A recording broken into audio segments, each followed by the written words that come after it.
Welcome to Regulatory Ramblings. Our podcast today is brought to you by the University of Hong Kong's RegTech Lab, the HKU SCF FinTech Academy, the Asia Global Institute, the HKU edX Professional Certificate in FinTech, and support from the University's Faculty of Law. I'm your host, Ajay Shamdasani. The common theme for today's broadcast is FinTech and Web3 writ large, with an eye towards digital assets and virtual currency. In today's Spotlight segment, we'll be speaking with a returning guest and dear friend of the program, Syed Musheer Ahmed. He's the founder and managing director of FinStep Asia. We'll be discussing the recently disseminated HK Web3 Blueprint, Building a Web3 International Financial Hub report, for which he was a co-lead, along with Sean Lee of Web3 Harbor's Policy Committee, and one of the key leaders of the Blueprint Task Force. Following that, we'll be chatting with local lawyer Joshua Chu on the recently passed Genius Act in the U.S. and what it means for making the U.S. a stablecoin hub, along with Hong Kong's own Stablecoin Ordinance. But first,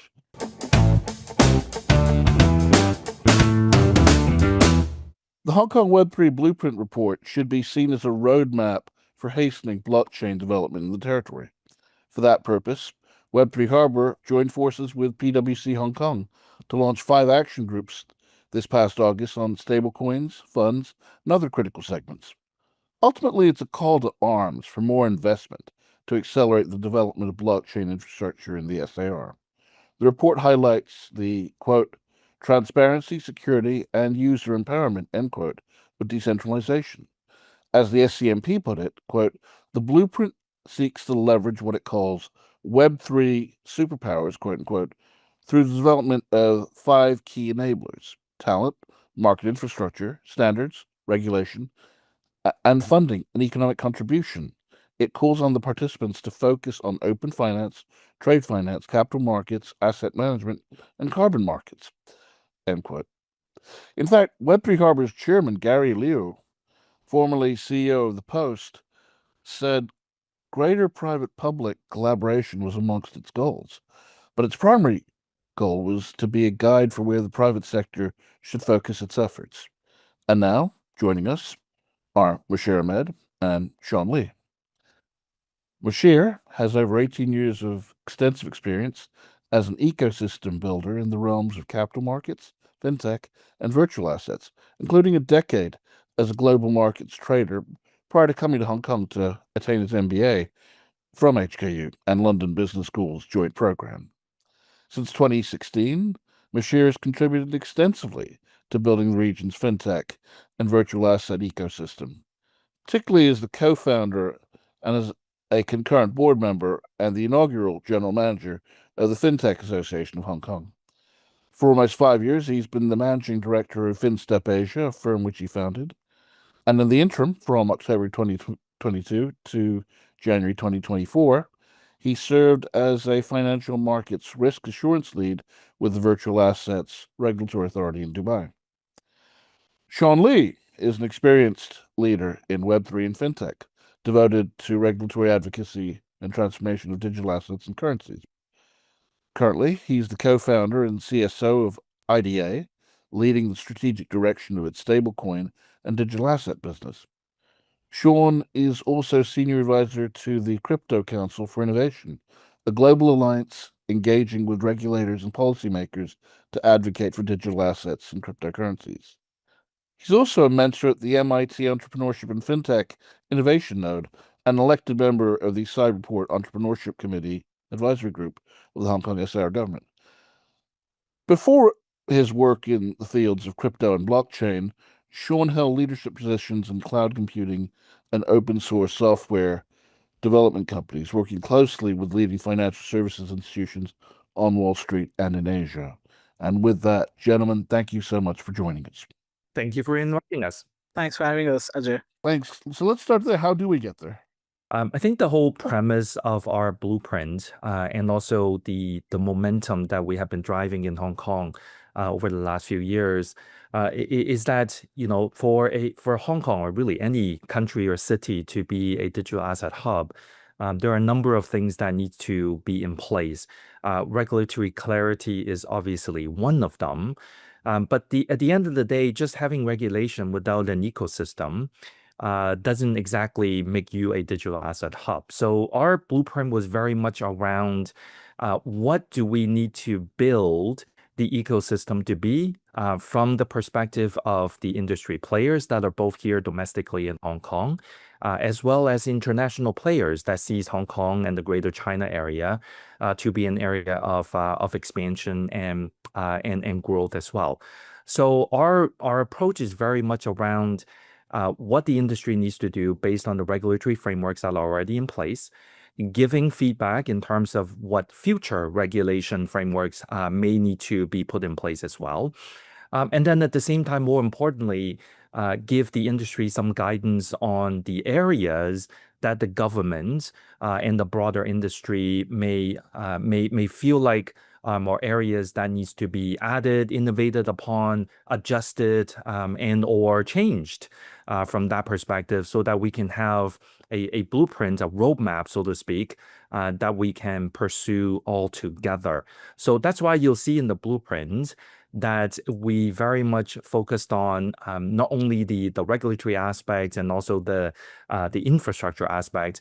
We also have a lot of coverage around how do you bring in global liquidity, how do you build a talent development ecosystem, both here in Hong Kong with the universities, as well as from attracting talents coming to Hong Kong. And then also, of course, being Hong Kong being where it is, that interconnectedness, along with China's strategy based on blockchain-based finance and also CBDC as well. So all of those aspects were what we very much focused on as a task force to put into the paper that went through a lot of consultations with the industry as well as with various sector within the government. So all in all, a team effort, a really industry-based team effort, and thus far, I think the feedback has been very well received, and also you could see from the recent announcement of the LEAP Policy 2.0 statement, as well as the Aspire roadmap that came out of SFC, where I think the industry and the regulator are all quite aligned in terms of the direction that we want to see Hong Kong to pursue into.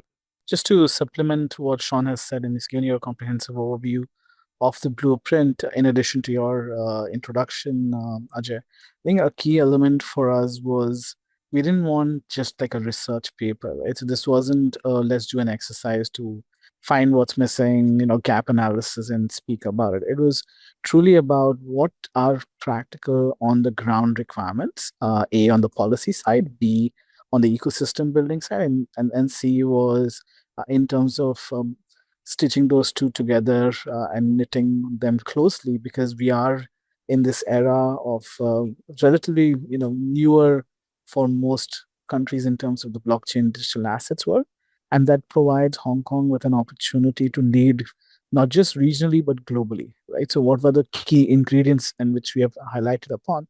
And in addition to that, we weren't looking at just say a short-term fix or alignment. It was also to look at a 5-year plan in terms of what can be built, aligning in some senses with the approach that's often taken in 5-year plans, but saying, okay, here's our 5 pillars. We want to add towards it. We want to have the industry growing, and this is kind of your North Star in which direction you can go.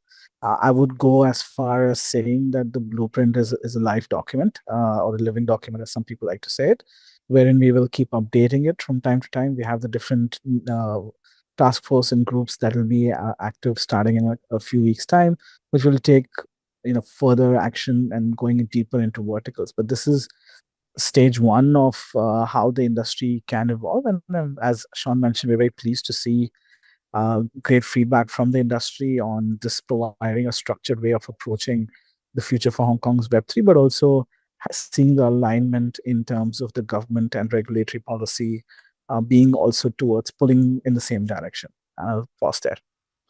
Well, it seems to me that you guys, as the authors of this report, were part of the team that authored it.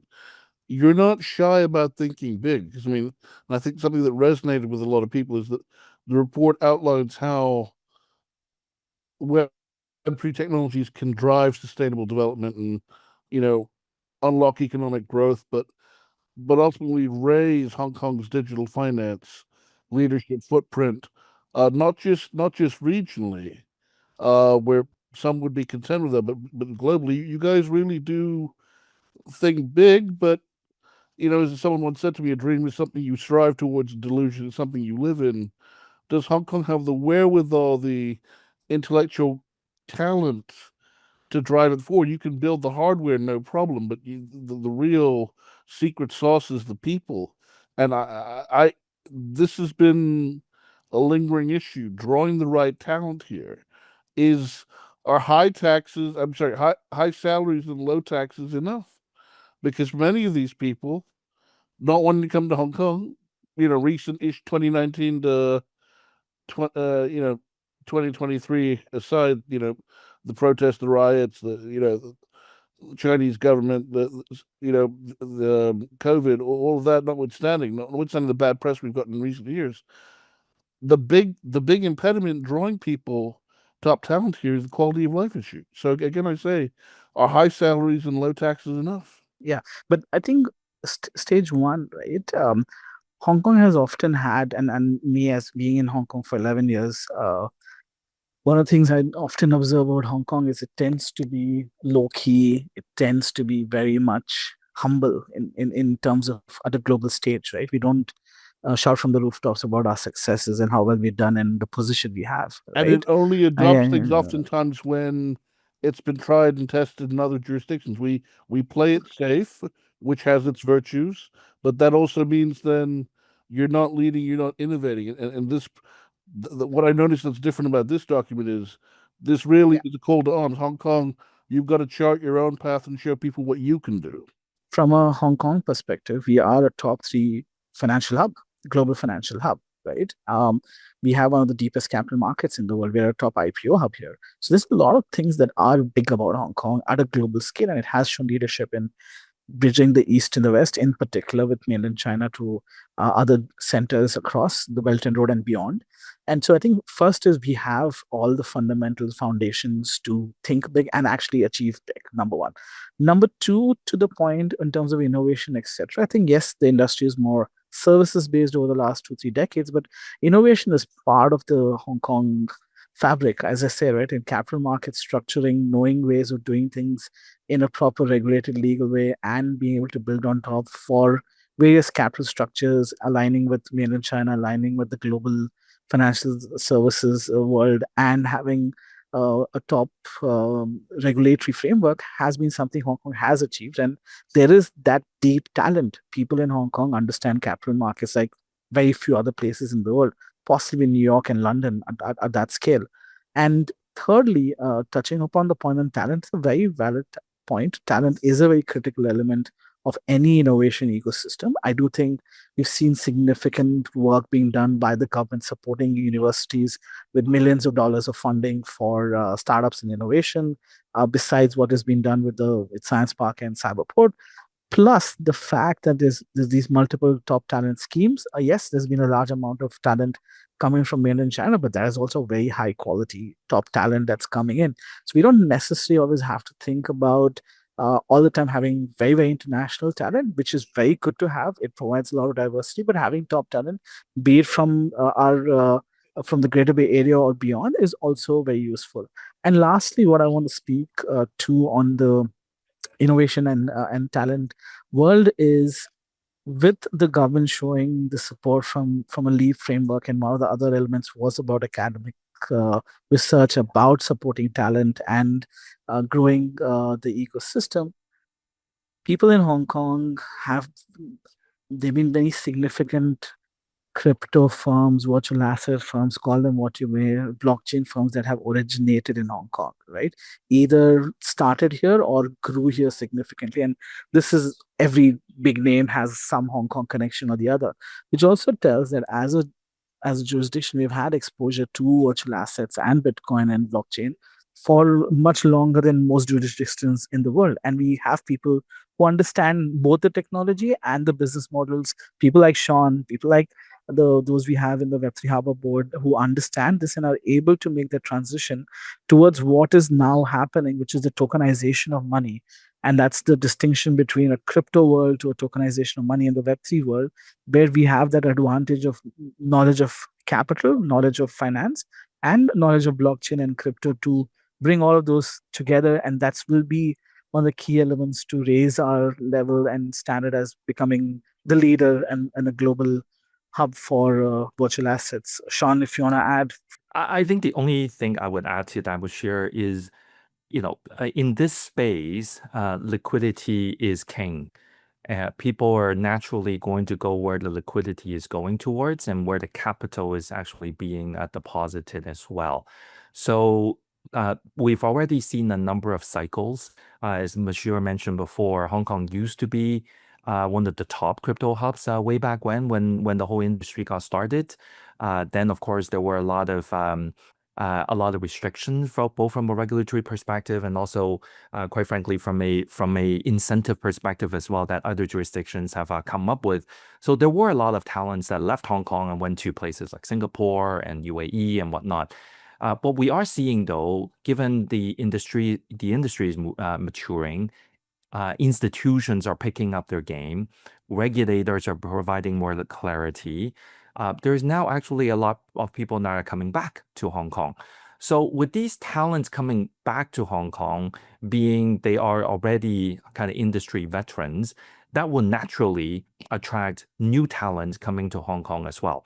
So, I mean, I would probably say over the last 12 months or so, the entire landscape from a talent perspective has dramatically changed. You could see from earlier this year when we had Consensus that was being held in Hong Kong for the very first time. There were so many people coming from abroad that came into Hong Kong, understanding what the landscape looked like, talk to the government, talk to the regulator, talk to the industry players here. And many of them have committed to either open a branch here or actually some of them are moving here. So I think the future is looking very bright. Especially when you have public and private sector both working together towards a common goal. It is actually what you want to look for, and I'm proud that we are traversing in that direction.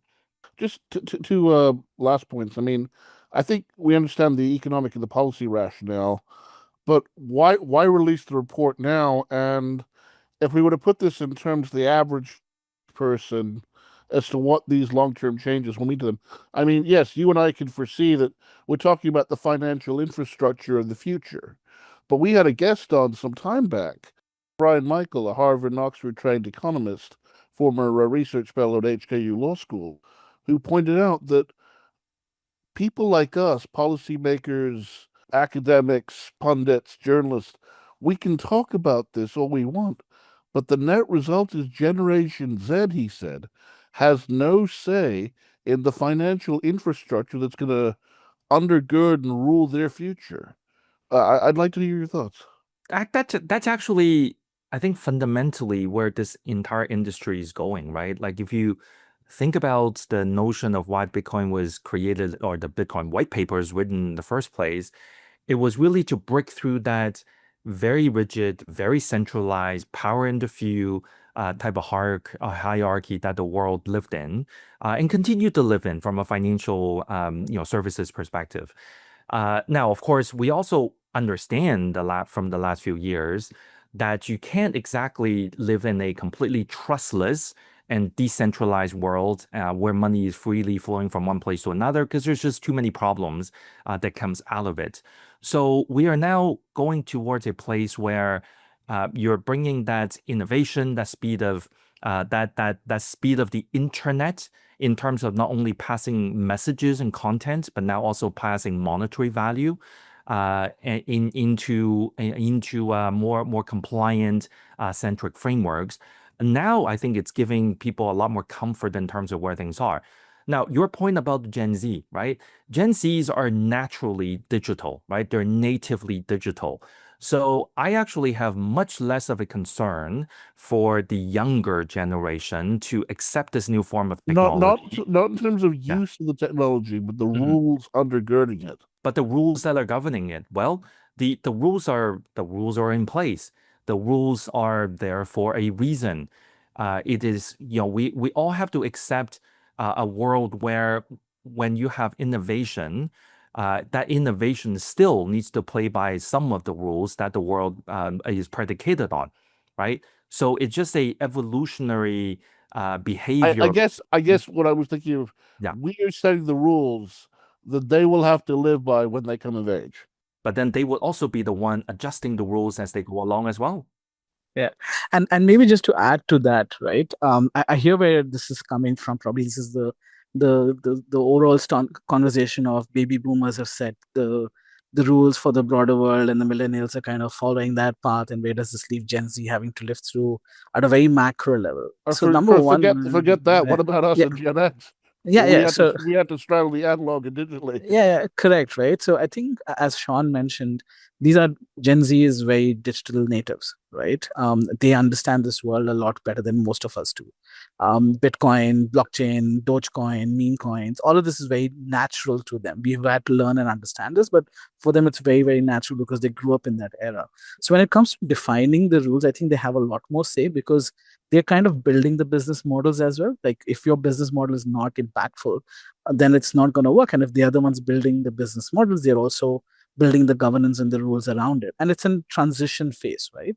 So that's point one. Point two is we have to distinguish a little bit about your traditional finance and that piece of the industry, which is what's happening with tokenization of finance right now, which is where it's heavily regulated, which is a world that is not just about building rules, but it's also about consumer protection. And that's what is happening and being shaped in Hong Kong. The beauty of Hong Kong's regimes are you have consultation process and everybody can give feedback. And as with the blueprint as well, we engaged a host of different people. And I would say that there was a mixture of young people and as well as experienced people. As you would see, we had the blockchain club as well from HKU Consulting Club, which was part of the conversation and supporting us as well. So we have those inputs in our paper, and we have had inputs broader industry as well. And you're right, they need to be part of it, and that's where the blueprint comes in as enabling them to give that insight, showcase. And the Web3 world is very receptive and very open to ideas and concepts, right? So I think the Gen Z has a much bigger voice in today's world, and through the blueprint and other places, we can be the conduits to relay that messages to the government, to the policymakers, if it's not possible for Gen Z. So I would encourage Gen Zs to use us as a conduit if they have differing views. But we are very much aligned in terms of taking this to the next step. And this is a broader policy, and it is about a talent piece, as you mentioned, is one of our core 5 pillars. And we do want to develop talent, and not just in terms of tech talent, but also talent that can take forward the industry from a business perspective as well, and growing the industry with newer business models that can be applicable and can have pick up in the modern context. Yeah, I guess that is the question: how democratized and how egalitarian will the Web3 ecosystem of the future be? Yeah. I guess I mean, one last point, and I'll before we wrap up though, and I'll put this to you guys. Any closing thoughts you'd like to conclude with? We've gone through a lot of cycles, economic, social, otherwise, in the last 10 years in Hong Kong. And we've now reached a stage where policymakers, regulators, and the industry are fairly aligned, especially when it comes to the future of finance in this city, right? And this is an opportunity for us. It's not just great for us to pat up backs that, hey, the regulators are aligned, we are aligned, the industry wants to do it. Now is the time for action. And I'm pleased that there's a lot more on the ground work that players like Invest Hong Kong, Cyberport, Science Park, all of these guys are putting a lot of effort to galvanize the ecosystem. And like us with the Web3, we also want to bring in the industry to actively participate and not just comment, right? So for me, the main element is now is the time for us to action. We are among the leading centers when it comes to completing the regulatory frameworks for virtual assets. In a few months, we'll have almost everything covered, if not everything. And we have a mature ecosystem, and it is a momentum for tokenization of finance. So we should pick up that momentum, and that would be critical for us to reemerge as a more international center for the future of finance. Short comment to wrap up. I would say if you're students that's listening to the podcast, whether you're in finance or tech or computer science or engineering, doesn't really matter whether you're in a technical degree or not. This is a space to watch out on. This is a space that is fast evolving. It is maturing. We are now living in one of the leading hubs. And I think this would be a great opportunity to identify where a potential career could be actually, going towards. So keep an eye out on that. Musheer, Sean, thank you so much for your time. Thank you for having us. Thank you for having us, Ajay. It's a pleasure. And we'll be right back.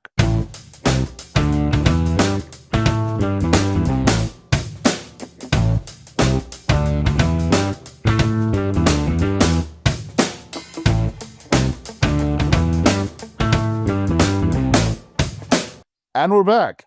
In this segment, we'll be discussing the enactment of the new Genius Act in the U.S. on July 18th and what was labeled Crypto Day during that country's recent Crypto Week. The U.S. House of Representatives first passed the Clarity Market Structure Bill and then the Genius Act, the latter of which was signed into law by President Trump. These moves by Congress were seen as historic steps toward the regulation of virtual assets in the United States. Or as one pundit put it, crypto, your time has come. The U.S. legislation is the first standalone bill aimed at providing clarity for the growing cryptocurrency ecosystem, particularly the regulation of stablecoin. These are heady times indeed. I mean, and it's nothing short of landmark legislation which establishes the first regulatory guidelines for stablecoins in the United States. A recent Chainalysis article stated that there is no country in which the development of digital asset regulation is more closely watched than the United States. And now with the passage of the Genius Act and progress with the Clarity Act, the U.S. joins a growing group of countries that are firmly on their way to establishing clear regulatory frameworks for digital assets.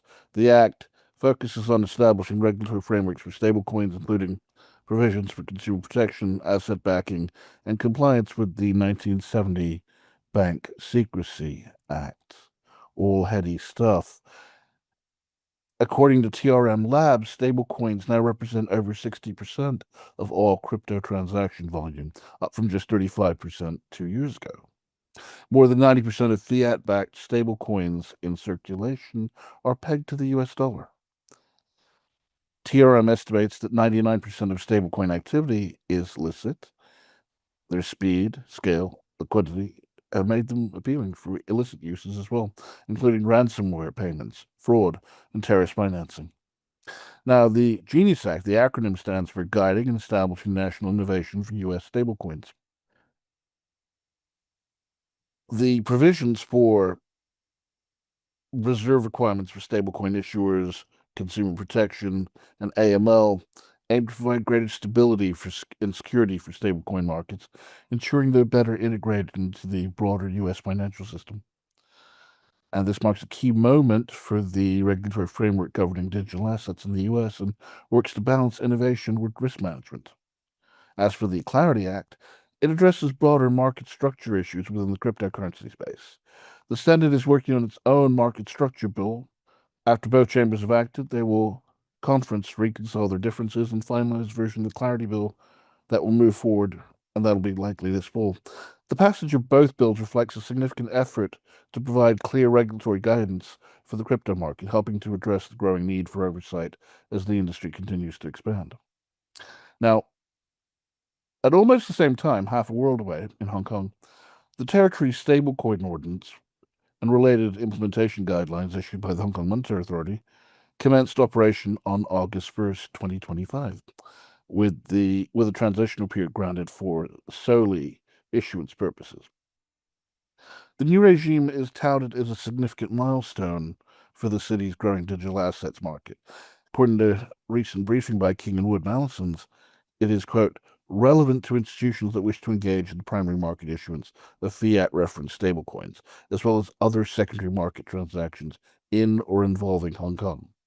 Even if you're outside Hong Kong, you should pay attention to the restrictions imposed on the Stablecoins Ordinance for any stablecoin-related activities with the Hong Kong nexus, end quote. So what does that entail? Well, the new Stablecoin Ordinance regulates issuers of stablecoins and the structure of a stablecoin itself, offers of stablecoins, and thirdly, related market integrity and conduct matters. So the ordinance regulates quote unquote specified stablecoins, which are stablecoins deemed cryptographically secure digital representations of value that purport to maintain a stable value with reference wholly to one or more official currencies or other HKMA specified units of account or stores of economic value. And that comes under Section 4 of the Stablecoin Ordinance. Granted, it's a technical definition, but essentially it captures one, a stable coin linked to an official currency, and two, a stable coin linked to other units of account or stores of economic value, in each case as designated by the HKMA by notice published in the Gazette. To date, the HKMA has not specified any such units of account or stores of economic value, but the expectation is that they may include commodities such as gold. Now, with us to discuss these developments and their longer-term implications for our region and the world is Joshua Chu, returning guest and friend of the program. He's a prominent Hong Kong lawyer in all matters fintech and crypto and a prolific writer. His opinion and insights are much sought after by the local press and correspondents of major foreign news organizations operating in the city. You can hear him often at his most candid on radio at RTHK, and he's also co-chair of the Hong Kong Web3 Association and legal advisor of the Hong Kong Blockchain Association. Josh, thank you so much for joining us. Well, thank you for having me again. So what's all the hype about? Because I mean, the general public are like, okay, ho hum, crypto's been here for a while and continue to be here. But those that the true acolytes, the true observers, the true crypto believers, they have been over the moon in recent times because of all these legislative developments. What's hype and what's substantive? Well, actually, the passage of these laws have drawn both praise and criticism from people within the community, which I'll go into detail about it. But what we have seen is a lot of over-politicizing of these legislation that have been coming out, with legislators and politicians coming out to claim credit. Each jurisdiction, for example, both saying they're the first stablecoin legislation. For example, Hong Kong's legislation was actually passed before the U.S. Genius Act was passed, and they just ignored the existence of each other, with American politicians coming out saying this is the first stablecoin law being out there on the market. And when clearly they were playing to the gallery of the national audience, domestic audience indeed, but it also seems that they are quite ignorant of a few facts. For example, the very first stablecoin related legislation actually came out years ago, back in 2023 in Japan, which actually came up with the PSA, the Payment Services Act, back at over 2 years ago. And that was actually the world's first stablecoin legislation. And we can see how it actually has significant influence. And one of the things that a lot of, again, politicians seem to have ignored is these bills are put forward by certain parties, right? And when they are put forward, a lot of times they actually kind of gloss over the fact that a lot of these jurisdictions are only putting forward legislation because of regulatory agendas set by the Financial Action Task Force, which is an international body dealing with anti-money laundering related crimes established under since the passage of the UN resolution, basically focusing on the need to basically have AML and counter-terrorist financing. So that having been said, again, the first legislation that actually came out was 2023 in Japan, which actually was the first jurisdiction that acted on FATF's very first indication that that regulators really need to rein in on stablecoin because of certain illicit payments being traced back to having been conducted using stablecoin as an emerging sort of crime-related activities, and we're actually seeing a lot of it. So it's actually just getting in line with international standards and avoid being labeled as a money laundering haven. And that's what we're seeing right now. I'm glad you touched upon the point about politicization because, I mean, within the U.S., there are those that say, I mean, focusing more on the Genius Act now, that say that they're encouraged by inclusion of sections 401 and 404, which they say appropriately recognize the importance of international regulatory alignment, mutual recognition pathways, and cross-border experimentation through regulatory sandboxes. Particularly with Section 404 on international cooperation, aligning with the policy direction of the President's January 2025 executive order and subsequent White House statements on preserving U.S. digital asset leadership and, protecting economic liberty, rejecting central bank digital currency, CBDC-based models as incompatible with U.S. values. Why is the U.S., I mean, is it because they're just so doctrinaire on when it comes to free markets, the market should guide things? Why is CBDCs an anathema in the U.S., whereas I don't think anyone would accuse China or Hong Kong of being anti-free market? People in other parts of the world are more open to it. And beyond that, is it necessary in the world's best interest to have the U.S. guiding the shape of legislation? Because certainly that's what the Americans would prefer. Well, I'm glad you brought up this point because back when you talk about the crypto week, a lot of hype had been put into 3 pieces of legislation that was aimed at being passed in the U.S. The first one being the Genius Act, the Sable Act, and the Anti-CDBC Act. Now, in the U.S., for example, there's a long history of struggle between the central banks and the executive branch. For example, I believe it was Andrew Jackson. One of his most famous struggles back in the 1800s was he Against the organization of a central bank. Yeah. Exactly. He was extremely sick and at one point of time, and Congress and the Senate tried to rush certain legislation in, and he utilized his veto power to fight against the very concept of central bank institution. Now, of course, one of the things that we need to keep in mind of laws are, at the end of the day, when we peel away the international influence, laws are supposed to be a reflection of the value of the cultures that enact them on a local level, of course. And when we look in this regards, we see 2 very distinct trends happening.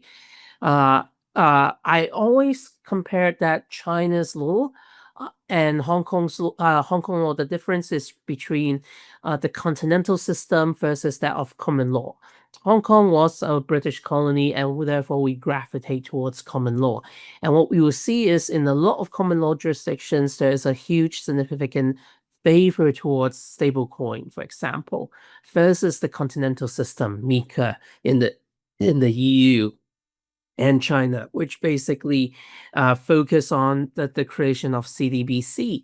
And one of the interesting aspects about the Stablecoin Ordinance that a lot of legal practitioners seem to have missed is the fact that we have clearly delineated what a stablecoin is versus that of a CBDC, which is a clear intent of basically having an integration ramp between the 2 type of system. And we'll probably see Hong Kong being one of the more advantageous system out there, being able to cater to both the continental system, which again, Chinese law, for example, has a lot of elements drawn from the continental system. That's why Chinese law have a lot of similarities with German law, for example, civil law system versus that of Hong Kong.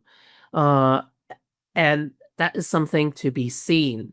Of course, we're going to see a lot more developments coming our way as well with respect to how the three pieces of legislation is going to come together in the U.S.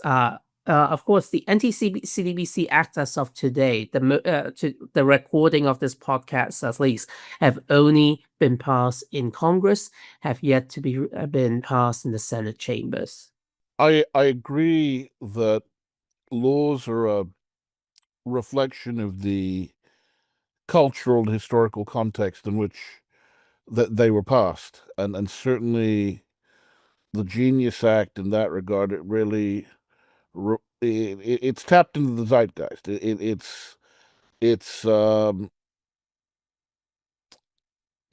a reflection of the mood on the ground in the market right now. And we've had, Henry Ashlanian, arguably the doyen of all things fintech and crypto, and point out that this last election in the U.S. can rightly be regarded as the election that crypto bought, or the election that crypto won, because many people are one-issue voters, and for them it was crypto, and they had it with the Biden administration's anti-crypto stance, and if you look at, again, Section 404 of the Genius Act, I mean, it echoes key provisions. I mean, particularly Section 3B2, which requires reciprocal arrangements with foreign jurisdictions for foreign stablecoin market access in the U.S. and interoperability and global regulatory alignment. I mean, some see it as a constraint. Others say, no, it's not a constraint to U.S. sovereignty. To the contrary, it's a means of reinforcing it because it ensures U.S. standards and values and institutions shape the international rule book for digital assets. So in that context, those that want America to lead say U.S. leadership is not optional, it's a strategic imperative. Personally, I don't know if that's necessarily in the best interest of the rest of the world. And so, the crypto, but it's true, the crypto and digital asset industry cannot scale without global coordination, and the U.S. does have a vital leadership role to play in forging reciprocal frameworks with like-minded regulators. I'm just saying, I don't think it should necessarily be the only one shaping those rules, and so, therein lies the quandary. Do you see greater harmonization for crypto rules as we've seen in other areas of finance, like, say, trading of swaps and derivatives and futures and things of that nature? Now, again, some of the before jumping into this particular question, I would also like to point out the fact that a lot of the people that have been criticizing the legislative process in the U.S., notwithstanding they're actually just trying to be FATF compliant at the end of the day, so that they don't end up being labeled as some money laundering haven, is the fact that the Trump family has been heavily involved within the crypto space, and the question has actually arisen whether there are any conflict of interest. For example, the fact that the legislation have came out would have actually meant that incumbent players would have to adjust their practices significantly, or to an extent at least, to be complying with the new rules that came out. And with the World Liberty being aimed at rolling out their own stablecoin systems out there, is this going to give them a huge competitive advantage? These are all nuances that are going to be seen. And while on the surface the legislation seemed fine, it's always up to regulators that will say that that will see whether there are nuances with other players as to whether they're fully complying with the legislation on the local level. So again, lots of development to be seen based on how the laws are going to be carried out by the regulators and how the industry will actually continue to react. For example, USDT, the Tether, right after the passage of the Genius Act, welcomes the passage of the acts because it does crystallize a lot of this legal uncertainties in the past, nevertheless said that they will actually come up with a US specific product for the US market so that it wouldn't affect the practice of Tether in general in the open space. And we'll see how this plays out, of course. The other thing, of course, is the Clarity Act essentially gave meme coins a free pass. And as we all remember, Trump, during the election run, one of his biggest focus was not so much as the election, but selling meme coins, the Trump token, the Melania token, that have gained a lot of raised eyebrow, for example. Recently, they have actually used the meme coin as a way of getting access to the White House, the president, of course, which as Trump has actually emphasized is in his personal capacity, nonetheless to raise a lot of eyebrow because we have major crypto player from Asia and Hong Kong flying into the White House, being one of the top holders of the Trump token. So these are all interesting things that are happening. Now, some people even say that the Clarity Act is to a certain extent a form of deregulation because we've seen a lot of rug pulls happening as well within the meme coin space. It's interesting to note that we have Bitcoin Asia that will be held in Hong Kong Yes. August 28th and 29th, and I believe one of the Trump sons is one of the speakers, so it will be Eric Trump will be coming to Hong Kong. Yeah. And one of the other interesting things that I've recently written about in Cointelegraph, for example, is how much influence can China have within the crypto sphere.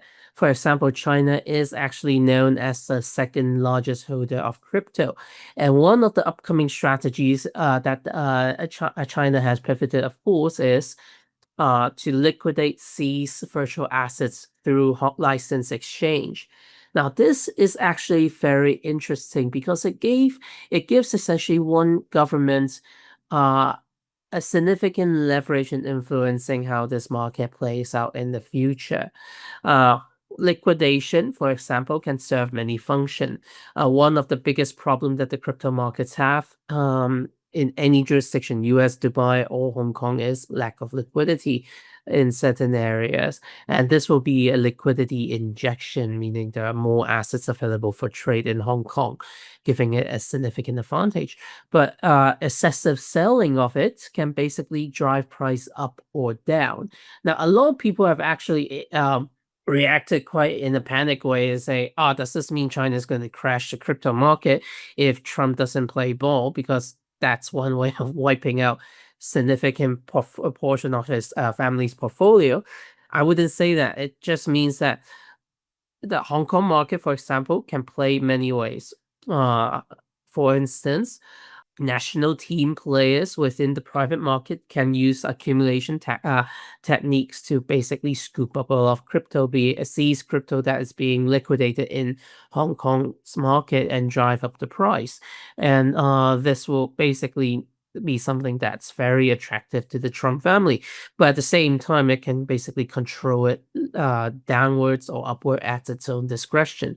So with the fact that Eric Trump have to come to Hong Kong to basically attend that summit, it shows how much influence that Hong Kong actually have by comparison to other jurisdictions that are trying to fight for being the next crypto capital.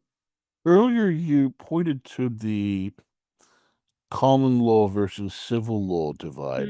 Certainly, I mean, your knowledge is better than mine. I mean, but those of us that,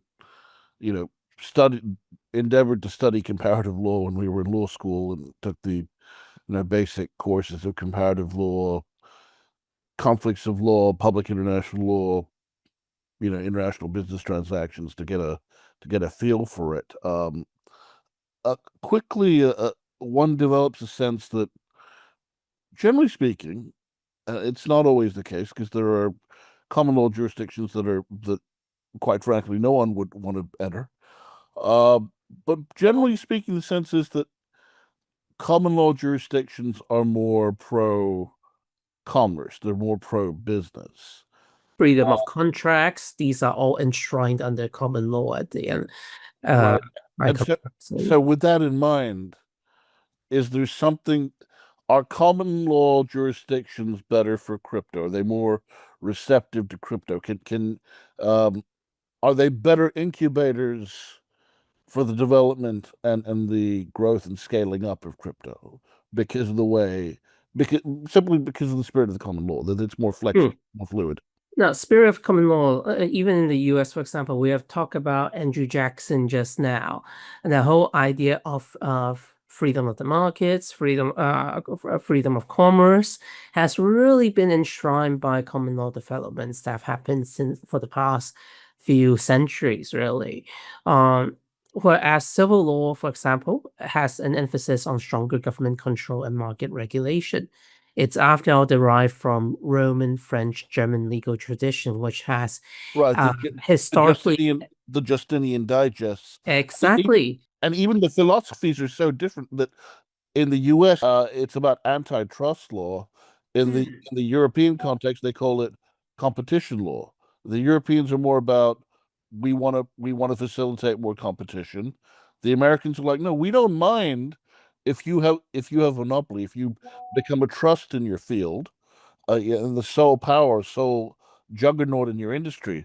Just be a good trust, and so you see that even though it seems though they're trying to regulate the same thing, very different underlying philosophies on what is the role of the individual, the role of the government, what are your rights, what's the definition of freedom and liberty, and ideal policy goals for society. I'm sorry, I interrupted. Well, again, you pointed out very different culture. Civil law jurisdiction does emphasize higher degree of government ownership of financial institutions. And as reflected in the past, for example, a lot of people have actually emphasized have been critical of government overreach until there is a collapse. For example, I like to use FTX as an example. When FTX collapsed, it's actually only Japanese users that get to withdraw their funds because of how the laws are so how do I say it? Pioneering at that time. They're the only jurisdiction with a comprehensive set of regulations at that time, and they don't get enough credit for it, really. The other thing is about the other thing that the difference is also about monetary sovereignty and policy tools that civil law jurisdiction does actually like to emphasize. Centralized money, for example. And this actually can be traced all the way back to antiquity. We know how the Roman Empire actually, Western Roman Empire actually fell because of attempts to control inflation and the issue that they have with essentially what we have in modern day issues of printing money, right? The devaluation of the denarii back in the day. And of course, civil law. That's right. They would shave the edges off of coins. Yes. And it goes back to Gresham's law in economics. Good money drives out bad money. It's been understood to be people want to hang on to their gold, but they want to spend their paper money. So it's paper money drives out gold out of the economy. Yeah, and this is in contrast to common law jurisdiction, where we basically have significant emphasis on private property rights and market efficiencies, right? It's written into our constitution. It's enshrined in multiple aspects, not just commercial law that really enshrines these rights. And common law system prioritize protecting private property and contractual freedom and innovation through market mechanisms rather than direct state control. This is actually the pillar of the Commonwealth economies, really, and that is an influence over a quarter of the entire globe. So these are all things that that we can see. My concern with the U.S. and its anti-CBDC position is they're giving the market too much of what they want. They're ceding too much ground. Whereas I never thought I'd end up saying this, but I think China is adopting a more prudent, stable position by saying, no, this is an emerging technology.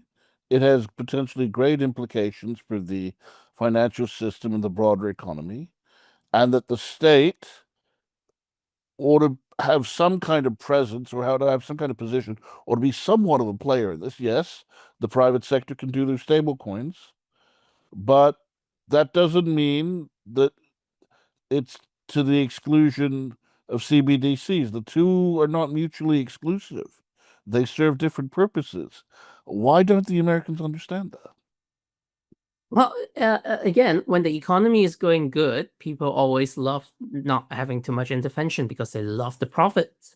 Think of the bubble right before the 2008 financial crisis, right? Which think about the time before Enron collapsed. Everyone loves the bandwagon until things really hit the fan. Conversely, when Lehman Brothers collapsed, when Enron collapsed, when Terra Luna collapsed, everyone suddenly takes a U-turn and say, regulators have actually slept on the job. So this is fundamentally really a problem with how human psychology really works at the end of the day. Now, you did point out one thing that's quite correct. Look, stablecoin is only stable because it's pegged to a certain currency. Stablecoin was innovated at a time. The pre-set stablecoin era, for example, a lot of traders are dealing with what we call hyper volatility within the crypto market. So at the end of the day, when you're done trading Bitcoin versus other digital assets, you don't know if you are actually financially better off or financially worse off. And that's the whole concept of basically having a fiat reference from the early days. It was innovated, inspired by how the Hong Kong dollar was, of course, pegged to the US currency. And depending on and keep in mind, the dollar dominance is being challenged, and people are talking about how the dollar is actually weaker than ever against the euro right now. So stablecoin is only so stable depending on what they're pegged to. These are things that I don't think people are really awakened, alert to at this particular juncture. And these are risks that are actually absolutely out there. Now, this is why certain stablecoin that are not only just backed by treasury bonds and actual fiat deposits might actually end up being more secure. For example, certain issuers out there have within the portfolio precious metals as assets that are basically sustaining the valuation of their tokens. And we will see how it plays out, because gold, for example, technically, it's arguable that it's still outperforming Bitcoin to an extent. So, for example, also have actual intrinsic use in the real world. My own view is that from having lived there, having studied law there, I mean, being a close admirer and watcher of the US for as long as I have, it is an incredibly reactionary society. It was like only after 9/11 did they pass the Patriot Act, relevant money laundering provisions, terrorist financing, even though there were calls, if you examine the legislative history, people like Senator Levin of Florida, calling for tighter AML CTF rules before 9/11. Again, same with Enron had to fall for them to pass Sarbanes-Oxley. Then you had the subprime crisis, global financial crisis that ensued. Then they passed Dodd-Frank. It's a very reactionary society, and they only respond to crises. But if we shift the focus away from the U.S., what does it mean for us here in Hong Kong, here in Asia? What are the challenges? What are the potential perils? What are the possibilities? What are the opportunities? What does it mean for us on a practical level? On the practical level, it's always about risk mitigation, because volatility is something that is You can't basically legislate your way to a perfect world where there's economic equilibrium and growth is the only direction forward. There's a reason why there's market corrections, and companies that, for example, another um, piece of article that I've recently written about is the risk that a lot of listed companies are facing if they basically do the what we call Bitcoin that are jumping on the Bitcoin treasury bandwagon, because for example, Bitcoin historically, whenever it corrects, have a 60+% correction. We've seen that in 2017, 2022, but we have not seen that to this very date. The last correction is around 30+%. Now, if you look at certain listed company in the US, without naming names, but I think you can figure out which one it is, having been aggressively accumulating Bitcoin in a leveraged portfolio, that's a huge risk because 60% correction might end up basically exceeding the entire market capitalization of their entire company. What does that mean for the stock market? Will there be a contagion effect? We don't know. Now, right now, we are looking at what a lot of economic analysts kept on saying is it's still a bull market, but bull market doesn't run forever, right? So what are the risk mitigation measures that these institutions and entities have in place to protect the stakeholders from risk in the eventual downturn that we will face eventually? Now, for example, right now we do see greed index at an all-time high. Whenever you have a lot of media out there that's just saying crypto is only going one direction, the only way up, it's significant indication of risk again, because that means a lot of people are jumping on at the tail end and they are being exposed to risk in that way. There is so much bandwagoning, people jumping on it because they fear missing out, FOMO, fear missing out. They fear other people are getting rich on it. I better get in on it quick. And yeah, that concerns me, that people coming in at the tail end. I just fear too many people are going to get burned. Or just look at the recent passage of the Stablecoin Ordinance, and what they have, what Eddie Yu, the chief executive of HKMA, have said. Essentially, they're saying there's huge market euphoria, and I'm quoting from him because I've quoted him in my previous article, so I have the quote on hand. He actually said, "What's more concerning is the growing frothiness of the market, and the recent hype surrounding stablecoins has led to excessive exuberance.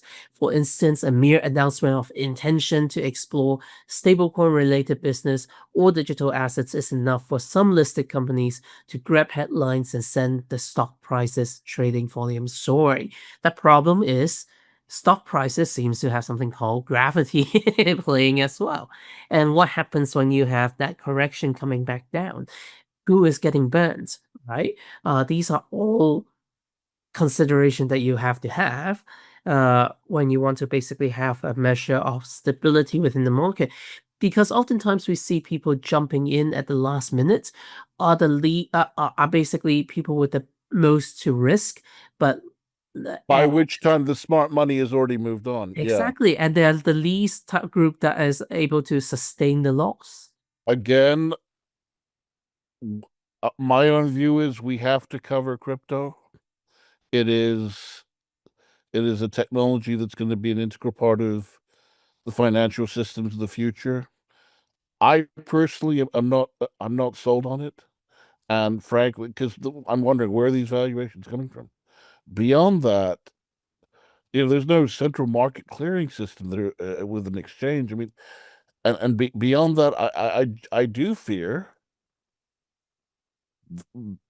perhaps not, in the foreseeable future, a lot of people are going to get burned. Josh, in the time we've got left before we wrap up, any closing thoughts you'd like to leave it's our always listeners with? Yeah, it's always important to basically, if you're in the market participant, to avoid being carried off by euphoria. Bitcoin has a lot of great applications or innovations that has yet to be explored. But one of the warnings I had is it's a technology at the end of the day. That means there's a technological life cycle. Think about yourself right now. Are you using any piece of technology? Is your cell phone from 15 years ago? Bitcoin has been around for over a decade by this point. And you have to keep the technological life cycle in mind when you're looking into it. And that is why recently we have some of the oldest players within the crypto market suddenly liquidating their entire Bitcoin portfolio and they're reinvesting in crypto infrastructure instead as being something more long term, because even they are sensing the risk entailed for an aging technology. Joshua Chu, thank you so much for your time. And to our listeners, thank you. Until next time.